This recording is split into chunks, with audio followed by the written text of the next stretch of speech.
இது அவங்க இறந்து கிடக்கிற ஃபோட்டோ. இது அவங்க போஸ்ட்மார்ட்டம் ரிப்போர்ட். இது அவங்க 2 பேரும் செத்துட்டாங்கன்றதுக்கு டாக்டர் கொடுத்துருக்க டெத் சர்டிஃபிகேட். செத்து போன விக்ரம் வேதாக்கும் உங்களுக்கும் என்ன சம்மந்தம்? சுமதி, எஸ்ஐ சத்யபிரகாஷ், அப்புறம் மந்திரி சிவசுபாஷ், இந்த 3 பேரையும் எதுக்காக கொலை பண்ணீங்க? நாங்க ஏன் சார் கொல்ல போறோம்? டாக்டரை கண்ணுக்கு தெரிகிற கடவுள்னு சொல்லுவாங்க. அதோட அர்த்தம் ஒரு டாக்டர் தன்னை நம்பி வந்தவரோட உயிரை காப்பாத்துவாரே தவிர ஒரு உயிரை இழைக்க மாட்டார் சார். சார் நாங்க 2 பேரும் டாக்டர்ஸ். நாங்க அந்த கொலையெல்லாம் பண்ணல சார். எங்களுக்கும் அந்த நடந்த கொலை எதுக்கும் சம்மந்தம் இல்லை. இதை என்ன நம்ப சொல்றீங்களா? போய் சொல்லி தப்பிச்சிடலான்னு பாக்குறீங்களா? சார் நாங்க ஏன் சார் போய் சொல்ல போறோம்? சார் நான் உண்மைதான் சார் சொல்றோம். எங்களுக்கும் அந்த கொலைக்கு எந்த சம்மந்தமும் இல்லை. நீங்க 2 பேரும் பார்க்க ஒரே மாதிரி இருக்கிறதால அந்த விக்ரம் வேதாக்கும் உங்களுக்கு ஏதாவது ஒரு சம்மந்தம் இருந்தே ஆகணும். நீங்க 2 பேரும் யாரு? அந்த 3 பேரையும் எதுக்காக கொலை பண்ணீங்க?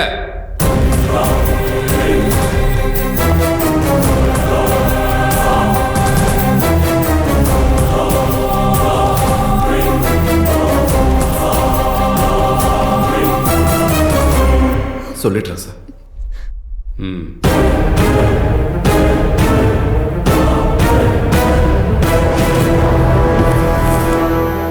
சார், அன்னைக்கு ராத்திரி நான் கார் எடுத்துக்கிட்டு வெளியில கிளம்பினேன். காரை நிறுத்திட்டு யூரின் பாஸ் பண்ணலான்னு வெளியில இறங்கினேன்.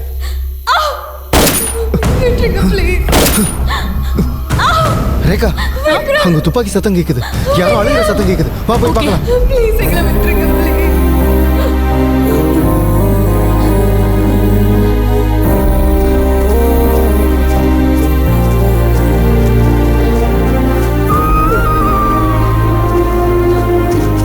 ஐயோ, உங்களுக்கு என்ன ஆச்சு? வாங்க முதல்ல ஹாஸ்பிடல் போலாம். வேணாம், கொண்டு போனாலும் எந்த பிரயோஜனம் இல்லை. உங்களுக்கு ஏதாவது உதவி பண்ணணும்னு தோணுச்சுன்னா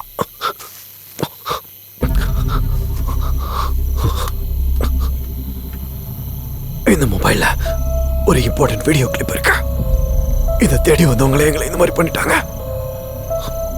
இந்த வீடியோ கிளிப் நீங்க போலீஸ்காரங்களுக்கும் மீடியாக்காரங்களுக்கும் அனுப்பி இந்த வீடியோல இருக்கவங்களுக்கு நியாயத்தை வாங்கி கொடுங்க.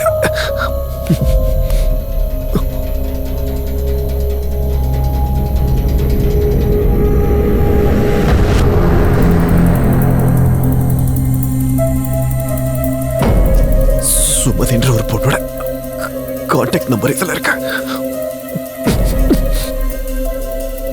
அவதான்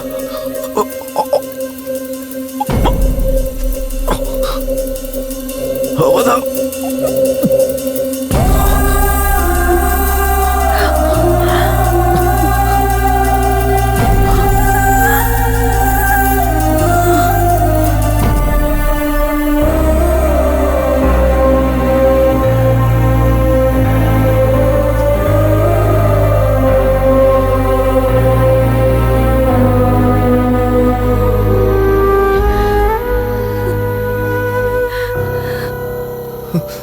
இவங்க யாருன்னு நமக்கு தெரியல. அப்பாவுக்காக இவங்க அவங்களோட உயிரை கொடுத்துருக்காங்க. இவங்க சாவுக்கு காரணமானவங்களை நான் சும்மா விட மாட்டேன். அவங்க எல்லாருக்குமே நான் தண்டனை வாங்கி கொடுப்பேன். அப்பாவோட ஆத்மாவை நான் சாந்தி அடைய வைப்பேன். ஆமா ஆனந்த், அந்த குற்றவாளிகளுக்கு தண்டனை கிடைச்சே ஆகணும். நானும் இதுக்கு உனக்கு துணையா இருக்கேன் ஆனந்த். சுமதிக்கு ஃபோன் பண்ணி அவளை மீட் பண்ண வர சொல்லலாம். அவளை நம்ம மீட் பண்ணோம்னா கண்டிப்பா நமக்கு ஏதாவது ஒரு க்ளூ கிடைக்கும். ஆமா ஆனந்த், அவளுக்கு சீக்கிரம் கால் பண்ணுங்க.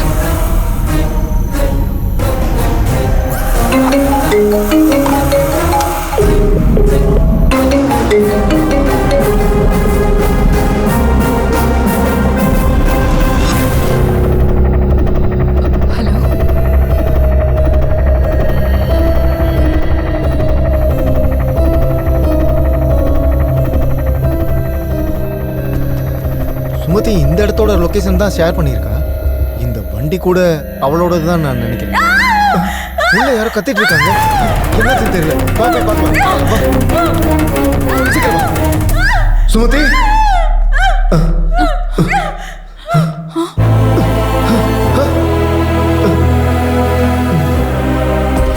சார் நாங்கள் கம்ப்ளைண்ட் கொடுக்கலான்னு போலீஸ் ஸ்டேஷன் போயிருந்தோம்.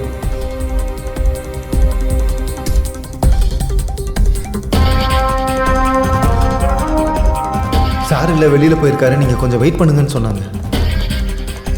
நாங்கள் வெளியில் காரில் உட்காந்துக்கிட்டு வெயிட் பண்ணிகிட்டு இருந்தோம். வெளியே வந்து இன்ஸ்பெக்டர் சத்யபிரகாஷ் கிட்ட எங்கள் அப்பாவோட கொலையை பற்றி பேசிகிட்டு இருந்தாங்க. எங்கள் அப்பாவோட கொலைக்கும் இன்ஸ்பெக்டர் சத்யபிரகாஷ்க்கும் ஏதோ ஒரு தொடர்பு இருக்குன்னு எனக்கு தெரிய வந்து, அதுக்கு மேலே நாங்கள் அங்கே இருந்தோம்னா எங்களுக்கு ஏதாவது பிரச்சனை வந்துடும்னு நாங்கள் அங்கேருந்து கிளம்பிட்டோம். நம்ம 2 பேரையுமே அவங்க ஸ்டேஷனில் பார்த்துட்டாங்க. கண்டிப்பாக அவங்களால நமக்கு ஏதாவது ஒரு பிரச்சனை வரும். இப்போ என்ன பண்றது ஆனந்த்?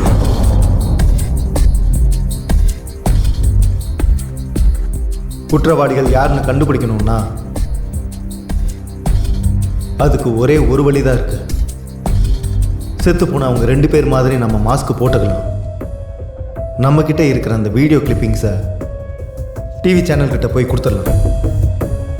டிவியில் அந்த வீடியோ டெலிகாஸ்ட் ஆனதுக்கு அப்புறமா வீடியோ கிளிப் அவங்க யார் கொடுத்ததுன்னு கண்டிப்பாக என்கொயரி பண்ணுறதுக்கு யாராவது வருவாங்க. நாம் அந்த டிவி சேனலில் நம்மளோட 8871 நம்பரை கொடுத்துடலாம். நம்ம 2 பேரையும் அவங்க அங்கே பார்த்து 100% கண்டிப்பாக ஷாக் ஆவாங்க. அந்த குற்றவாளிங்க நம்ம யாருன்னு கண்டுபிடிக்கிறதுக்காக அந்த நம்பருக்கு கண்டிப்பாக கால் பண்ணுவாங்க. நம்மளை டார்கெட் பண்ண பார்ப்பாங்க. நம்ம மேலே யார் டார்கெட் பண்ணுறாங்களோ அவங்க தான் உண்மையான குற்றவாளிங்க. அவங்கள நம்ம அப்போ ஈஸியாக கண்டுபிடிச்சிடலாம்.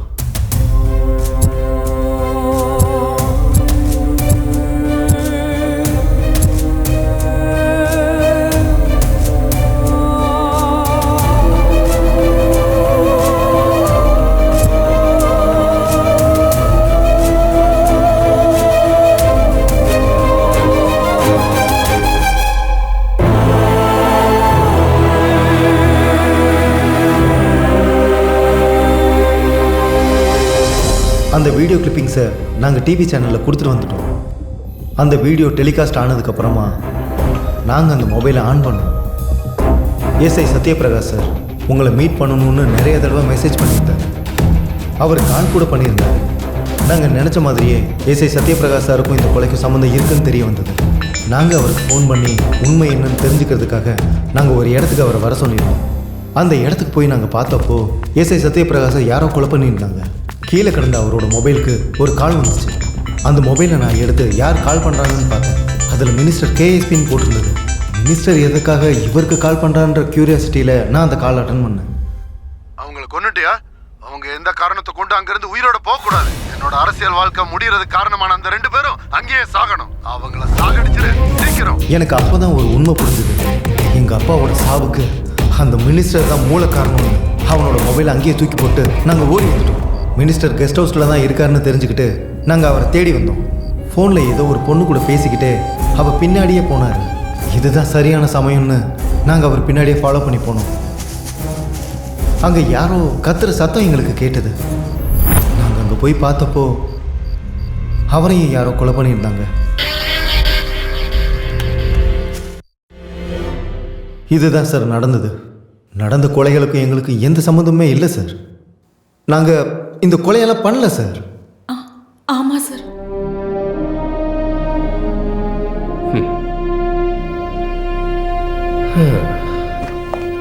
கதையெல்லாம் நல்லா தான் சொல்றீங்க. இதே கதையை சினிமா ப்ரொடியூசர் கிட்ட சொல்லியிருந்தீங்கன்னா படமாவது எடுத்துருக்கலாம். சேர்ல உட்காந்துட்டு கதை கேட்கறதுக்கு நான் ஒன்றும் சினிமா ப்ரொடியூசர் இல்லை. போலீஸ். சரி, உங்க கதையை கொஞ்சம் சேஞ்சஸ் பண்ணி சொல்றேன். இதுக்கு நான் தான் டைரக்டர், நீ தான் ஹீரோ. விக்ரம் வேதா உங்ககிட்ட வீடியோ கிளிப்ஸை கொடுத்ததுக்கு அப்புறம் தான் உங்க அப்பா கொலை செய்யப்பட்ட விஷயம் உனக்கு தெரிய வருது. அவங்க 2 பேரும் செத்ததுக்கு அப்புறம் அவங்கள மாதிரியே இருக்கணும்னு முகமூடி செஞ்சு போட்டுக்கிட்டு கொலைகாரங்களை எல்லாரையும் கொலை பண்ணணும்னு டிசைட் பண்ணிருக்கீங்க. அன்னைக்கு ராத்திரி சுமதிக்கு ஃபோன் பண்ணி மீட் பண்ண வர சொல்லியிருக்கீங்க. அவளும் உங்களை மீட் பண்றதுக்கு தோட்டத்து வீட்டுக்கு வந்திருக்கா. அங்க நீங்க அவளை கொலை பண்ணிருக்கீங்க. நீங்க அவளுக்கு கால் பண்ணி பேசினதுக்கான சாட்சி இந்த கால் லிஸ்ட்ல இருக்கு. அவளை கொலை பண்ணிட்டு எப்படியாவது தப்பிச்சு போயிடணும்னு ஒரு புது கதையை ஜோடிச்சு நீங்க போலீஸ் ஸ்டேஷனுக்கு வரீங்க. உங்க அப்பாவோட கொலையில எஸ்ஐ சத்யபிரகாஷ்க்கும் சம்மந்தம் இருக்குன்னு உனக்கு ஸ்டேஷனுக்கு வந்ததுக்கு அப்புறம் தான் தெரியுது. அவனை எப்படியாவது மீட் பண்ணணும்னு சொல்லி அவனை சோடா ஃபேக்டரிக்கு வர வச்சு அவனை நீங்க சித்திரவதை பண்ணி மிச்சம் இருக்க கொலைகாரங்க யாருன்னு தெரிஞ்சுக்கிட்டு கடைசியில அவனையும் கொன்னுட்டீங்க. நீ அங்க அன்னைக்கு இருந்ததுக்கான சாட்சி, எஸ்ஐ மொபைல்ல உன் ஃபிங்கர் பிரிண்ட் இருந்ததுக்கான லேப் ரிப்போர்ட், உங்க அப்பாவோட கொலையில மந்திரி சிவசுபாஷும் இருக்கிறாருன்னு தெரிஞ்சு கெஸ்ட் ஹவுஸ்ல மந்திரி தனியா இருக்க விஷயத்தை நீ தெரிஞ்சுக்கிட்டு அவரை எப்படியோ சாமர்த்தியமா வெளியே வர வச்சு கடைசியில அவரையும் கொன்னுட்டீங்க. இதுக்கு சாட்சி நீ அவருக்கு கால் பண்ண கால் லாக் டீடைல்ஸ். அதே மாதிரி நீ அந்த ஸ்பாட்ல தான் இருந்தேங்கிறதுக்கு ஏர்டெல் டவர்ல இருந்து கிடைச்ச டவர் கன்ஃபர்மேஷன் லெட்டர். ஆமாம் சார், நீங்கள் சொல்கிறது எல்லாமே உண்மைதான் சார். ஆனால் அந்த கொலையெல்லாம் நாங்கள் பண்ண இவ்வளவு சாட்சி இருந்தும் திரும்ப கொலை பண்ணலன்னு சொல்ற? இருக்கிற சாட்சியை போதுண்டா, எனக்கு வாழ்க்கை ஃபுல்லா அவனை உள்ள வைக்க. யோ, அவங்க மொபைலை சீஸ் பண்ணி அவனை தூக்கி முதல்ல உள்ள போடு. Okay sir.